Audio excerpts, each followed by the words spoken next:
Hello everybody. My name is Dr. Rena Walsinger, the Technical Director at Eduvators. Something very exciting today to share. Sora is up and working.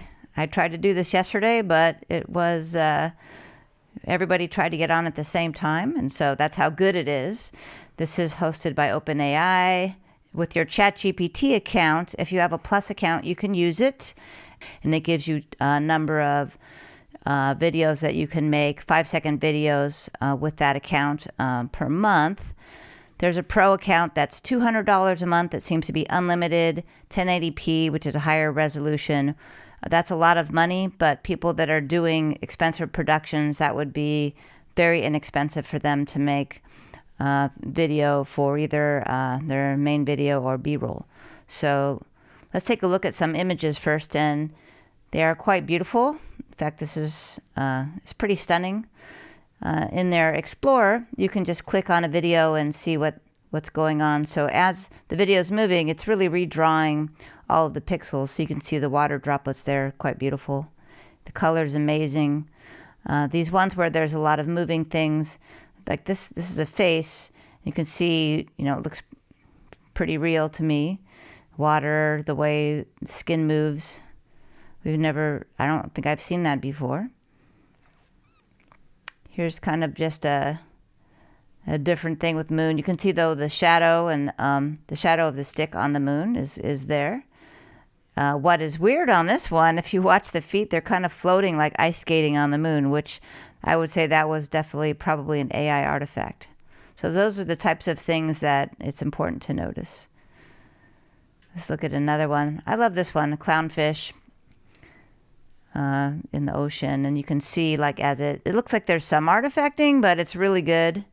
You'd have to really pay close attention to that, but it does look it did swim through one of those things. Okay. There's some AI magic there. That was awesome. This is really beautiful. The man on a snail, so you can see all the details there on the snail shell, which is really the impressive part, and all of the trees in the background.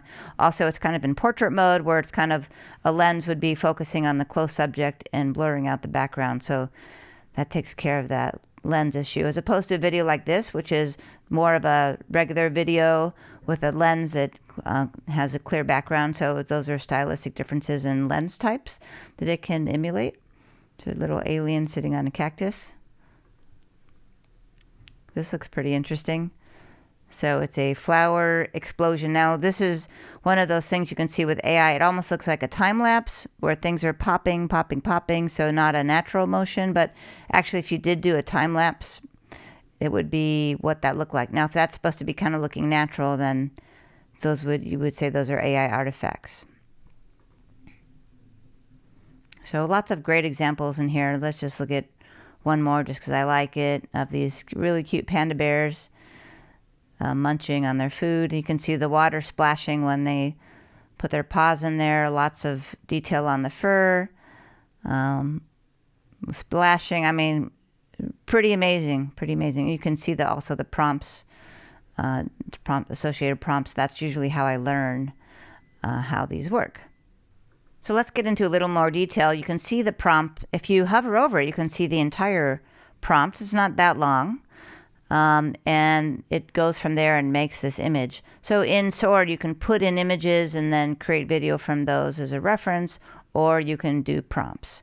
So, and that's pretty much true in other softwares as well. You can also edit a prompt, and you can see here the aspect ratio is the width and height.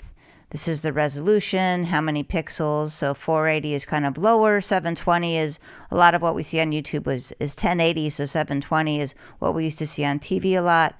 This is the duration. Again, this is limited by the type of account you have, and then how many variations you would get. And then it tells you if there's a question mark creating, we'll use 50 tokens at the current setting, and I think you only get like 100 or 200, so something like that. And you can upload an image to start as well. There's also, what's really great is a storyboard. So you can create your story in here, and so it knows what videos to generate. And I think that's fantastic because especially if you put an image reference in and say, okay, I'm doing the story about, for example, this panda, and then it keeps that character consistent throughout your shots. So you can do a whole storyboard instead of just kind of doing this image and that image. This is the way we're used to working in video. You start with ideas, you do storyboards, which can be words and also images, of course. You know, is it a close shot? Are you panning in, zooming in, different types of shots, establishing shots, and then have your storyboard come into life there, which is fantastic. I really like that a lot, and I assume other video generators will probably adopt that, since that's kind of the workflow that storytellers are used to working in. So I really love that. So you can do your storyboard, you can recut. So, and this is like a trimmer. So you can recut your video. There's probably something right in there where you can just slice out a piece in the middle as well. So, yep, split. I knew it. So all video generators have that. So you can split out something here. Maybe you want to take that piece out, and then that will go away and it'll be shorter. So you could probably undo. Yes, so Command Z. I'm on a Mac, works as well. So the trimming tools are there, which is if you use any video editor, DaVinci, Final Cut, Premiere, and so forth, you're used to those trimming tools. So that's great. So it looks like Sora's kind of a full-featured video editor. Let me discard edits. A couple more things here. Let's take a look. Remix, describe changes, and create new videos based on this one. So that we're used to seeing that, where you see a video, but you like what it has, but you want to make a change. So maybe like on this one, it'd be, add a third panda or add something coming into the scene, or etc. Blend, transition between this and another one. So that's basically known as a transition, where instead of a hard cut, so you go from one scene to the other, it kind of crossfades into the next scene. So again, a traditional thing that we do all the time in video editing. And then create a seamless loop of this video, which is doing now. You can loop it and it doesn't kind of jar in between. So those are the things available now. I'm sure as this moves along, we'll be seeing more and more features for the editor. You can save your video, view recents, view all videos, have favorites, or upload images or videos as a reference. So this is Sora. I'm really excited. I'm not very excited about the price being what I generate usually is 1080 or 4K, and those are at the $200 a month price. So, but we'll see what happens as users adopt this and how the prices go and what's worth it. There are other video editors. They don't have the same tools, but those are out there, like Dream Machine and Runway, for example, LTX Video. So, and Kling, they keep growing. So I hope you like this video. Excited to see you all.